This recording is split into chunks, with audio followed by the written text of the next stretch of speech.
नमस्कार, आप देख रहे हैं टुडे 24 न्यूज। चलिए नजर डालते हैं आज की कुछ बड़ी खबरों पर। नगर पालिका परिषद मसूरी द्वारा टाउन हॉल सभागार में शिक्षक दिवस पर शहर के विभिन्न शिक्षण संस्थानों के शिक्षकों को सम्मानित किया गया। कार्यक्रम में बतौर मुख्य अतिथि लेफ्टिनेंट जनरल सेवानिवृत्त अनिल कुमार भट्ट, महानिदेशक भारतीय स्पेस एसोसिएशन नई दिल्ली और नगर पालिका अध्यक्ष अनुज गुप्ता द्वारा दीप प्रज्वलित कर कार्यक्रम का शुभारंभ किया गया।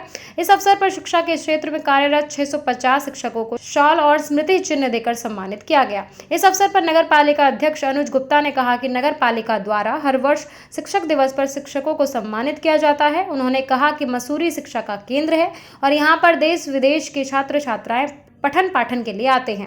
ऐसे में शिक्षकों का सम्मान करके उन्हें गर्व की अनुभूति हो रही है। भारतीय स्पेस एसोसिएशन के निदेशक अनिल कुमार भट्ट ने नगर पालिका परिषद मसूरी द्वारा शिक्षकों के सम्मान किए जाने पर सराहना की और उन्होंने कहा कि शिक्षक छात्र छात्राओं में ज्ञान अर्जित करने की विशेष क्षमता रखते हैं। ऐसे में शिक्षकों का सम्मान करना गर्व की बात है। इस अवसर पर आरजे काव्य ने कहा कि आज शिक्षकों के द्वारा भारत विश्व गुरु बनने की ओर अग्रसर है और शिक्षक दिवस पर सम्मानित होने वाले सभी शिक्षक बधाई के पात्र हैं। किस तरीके से देखते हैं पूरे कार्यक्रम को आप? बहुत बढ़िया है। देखिए, शिक्षक जो होते हैं ना, हम कहते हैं समाज को बनाने में उनकी भूमिका बहुत बड़ी होती है और जब उनका सम्मान होता है, वैसे तो हर दिन उनका होता है, लेकिन कहीं ना कहीं क्या होता है, हम कई बार अप्रिशिएट करना भूल जाते हैं। स्पेशली जब हम खुद स्टूडेंट लाइफ में होते हैं तो हमें सबसे बेकार दो ही लोग लगते हैं, एक पेरेंट्स और दूसरे अध्यापक। लेकिन लाइफ में जब कुछ बन जाते हैं तो तब सोचते हैं यार वो टीचर कितने अच्छे थे। तो जब वो अच्छे थे और हमें वो भाव आ ही चुका है तो क्यों ना हर शिक्षक का सम्मान किया जाए। तो ये अनुज गुप्ता जी ने जो इनिशिएटिव लिया है बहुत ही ज़बरदस्त है और मुझे लगता है कि सम्मान होना ही चाहिए शिक्षकों का, क्योंकि वही जैसे बचपन में हम लोग सुनते थे ना कि गुरु गोविंद दो खड़े काको लागे पाए, बलिहारी गुरु आपने गोविंद दियो बताए, कि गोविंद तक का रास्ता भी तो गुरु ही बताते हैं। तो इसलिए बहुत अच्छा इनिशिएटिव, मेरी शुभकामनाएं। क्या संदेश मैं ये सोचता हूँ अध्यापकों के लिए तो ये मैसेज है कि बहुत सारे अध्यापक पढ़ाने में बिलीव करते हैं, बहुत सारे लोग सिखाने में।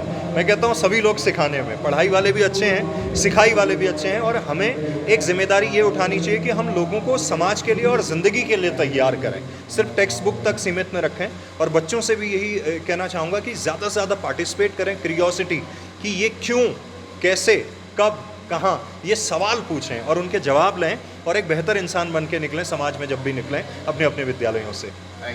आपके द्वारा शिक्षकों को सम्मान किया जा रहा है, किस तरीके के कार्यक्रम है, कितने शिक्षकों को सम्मान किया? देखिए, मसूरी एक एजुकेशनल हब है और शिक्षा से बहुत बड़ा नाता मसूरी का रहा है और इस अवसर पर मसूरी के जो तमाम शिक्षक, जो रिटायर्ड शिक्षक, जिनका मसूरी की शिक्षा में बहुत बड़ा योगदान रहा है और मसूरी के से कई प्रोडक्ट्स हमारे निकले हैं जो आज देश की और दुनिया में जिन्होंने नाम किया है। और इस अवसर पर हम मसूरी के तमाम जितने भी शिक्षक, रिटायर्ड शिक्षक, उनको यहाँ पे सम्मानित करने जा रहे हैं और लगभग जिनकी 1000 से ऊपर जो शिक्षक हैं उनको यहाँ पे सम्मानित किया जाएगा। और इस अवसर पर हमारे मुख्य अतिथि अनिल कुमार भट्ट जी यहाँ पर उपस्थित हैं और उनके द्वारा इनको सम्मानित किया जाएगा। और सबसे बड़ी बात मैं ये बोलना चाहूँगा कि आज चंद्रयान हम देख रहे हैं कि चांद के साउथ पोल पे पहुंचता है, उसके पीछे हमारे वैज्ञानिकों का बहुत बड़ा रोल रहा है और उन वैज्ञानिकों को तैयार करने के लिए वो इन जैसे शिक्षकों का रोल रहा है। तो हमारा एक फर्ज बनता है, मसूरी क्योंकि एक एजुकेशनल हब है, तो हम सब ने निर्णय लिया है कि मसूरी के शिक्षकों को सम्मानित किया जाए और इस अवसर पर यहाँ पर तमाम शिक्षकों को सम्मानित किया जा रहा है।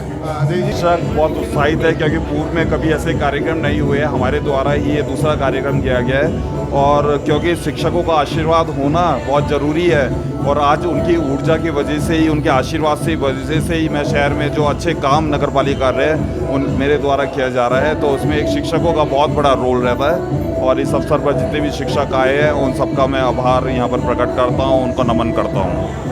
देखिए, मैं हमेशा यही मानता हूँ कि शिक्षक से बड़ा नेशनल बिल्डर कोई नहीं है और हमेशा जो एक कहावत है कबीर जी की कि गुरु गोविंद दोनों खड़े हैं कस के लागे पाए, बलिहारे गुरु आपने गोविंद नाम दियो बताए। बेसिकली गुरु तो वो है जो मुझे ईश्वर ही बताता है और गुरुओं की जो, टीचर्स की जो पावर है, जिसको हम 5 सितंबर को हमारे प्रेसिडेंट के श्री राधाकृष्ण के बर्थडे के रूप में मनाते हैं। मुझे बहुत अच्छा लगता है कि पिछले 2 सालों से यहाँ की मसूरी की म्यूनिसिपल बोर्ड सब टीचर्स को वो यहाँ पर बुलाकर उनको अवार्ड दे रही है, उनके काम को अप्रिशिएट कर रही है। क्योंकि इनका काम हर एक परिवार को अफेक्ट करता है, हर एक पूरे देश को अफेक्ट करता है। आज ही नहीं, अगले 20 साल में जो हमारे जनरेशन आने वाली है उनको ये आगे अफेक्ट करता है। सर चंद्रयान इसरो ने भारत को सर्वप्रथम स्थान में दुनिया में डाल दिया है। हम उन देशों में से हैं, पहला देश है जिसने चंद्रमा के साउथ में लैंडिंग करी है। और अब हमने सूर्य देव की तरफ भी आदित्य को भी मिशन भेजा है। हमारे साइंटिस्ट दुनिया के सब साइंटिस्ट के में बेहतर साइंटिस्ट में हैं और इस कारण से देश का सिर तो ऊंचा होता ही है, साथ ही साइंटिफिक अपॉर्चुनिटी कमर्शियली और अदरवाइज भी आगे मिलती है। सर वैज्ञानिकों की जो उपलब्धि है इसमें कहीं ना कहीं शिक्षा के क्षेत्र से भी जुड़ा हुआ दिखा वो सब कुछ, अगर आप उन वैज्ञानिकों को देखेंगे, पुराने वाले नए साइंटिस्टों के शिक्षक हैं और साथ ही वो सब वो लोग हैं जो पढ़ाई में मेहनत करते हैं। बहुत उनकी कोई ईगो, अपनी पर्सनल कोई क्वालिटी नहीं है, मेहनत मेहनत और मेहनत, और उसी का नतीजा है कि वो सब लोग हमको यहाँ पहुँचा पाएँ। तो क्या मानते हैं कि आने वाले समय में भारत विश्व गुरु बन पाएगा? निश्चय ही पहले नहीं तो 2047 में तो विश्व गुरु बनना ही है। अभी के लिए बस इतना ही। देश और दुनिया की तमाम खबरों के लिए देखते रहिए टुडे 24 न्यूज़।